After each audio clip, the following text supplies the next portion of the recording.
And welcome back to Stanny Boy And welcome back to Stanny Boy Reviews. I'm your host Stanley. Thank you so much for taking the time to check out my channel and to talk about your favorite horror films. And as promised, I am back today to talk about the concluding chapter to the new Halloween series, appropriately titled Halloween Ends. We are going to keep this entry short and sweet, and we are just going to get to it. So go grab your pumpkins, go grab your carving knives, go grab your bags of candy corn. I'm seated, you have a seat. Let spooky season commence. Yes!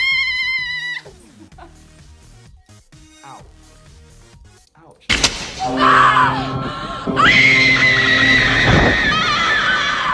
After the insanity that was Halloween Kills, let's just be real. Anything that followed was bound to be better. Am I right?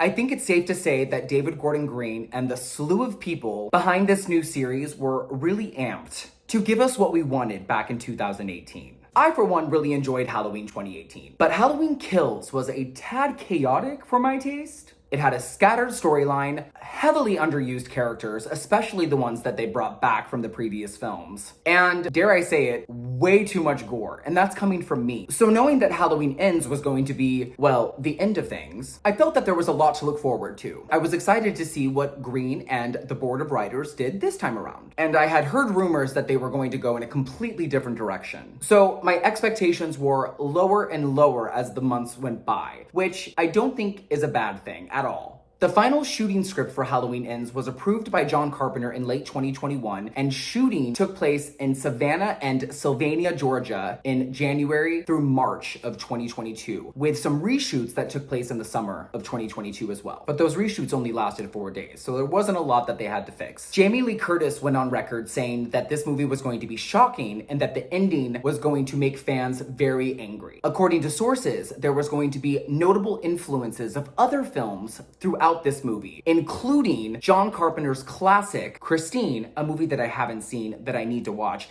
and another movie that I have seen, Butcher Baker Nightmare Maker, which I got really excited about because if you've seen it, you know why. And that movie just makes me wet. I want to add that the night before I saw this, I attended a small marathon screening of Halloween 1978, Halloween 2018, and Halloween Kills, and I appreciated Halloween Kills a little bit more than I did upon its theatrical release. I still don't think it's a great movie, but I do think it's a good slasher. I think I like it more because of the group of people I watched it with, and because I was anticipating Halloween Ends, and because a little bit of time has passed since the last time I watched it. Either way, I just wanted to clear that up for my Halloween purists out there who might attack me for not liking it as much as any of the other Halloween movies, but you are also talking to somebody who likes The Curse of Michael Myers. Like, I hold The Curse of Michael Myers really high up there as far as ranking goes, so please keep that in mind.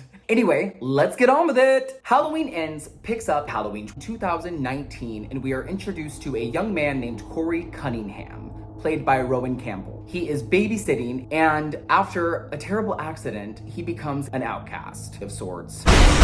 Cut to the present, and we find out that Laurie Strode, Jamie Lee Curtis, is still living in Haddonfield with her granddaughter Allison, and together they are recovering from all the terrible events that happened years ago. Laurie is writing a memoir. She actually decorates for Halloween now and celebrates the holiday, carving pumpkins with Lindsay, who is a local bartender, and they're just trying to move on with their lives.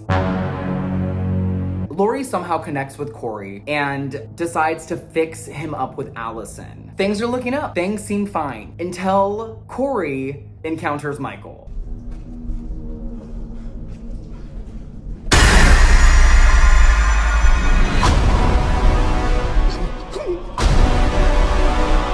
That's all I can say. I've already said too much.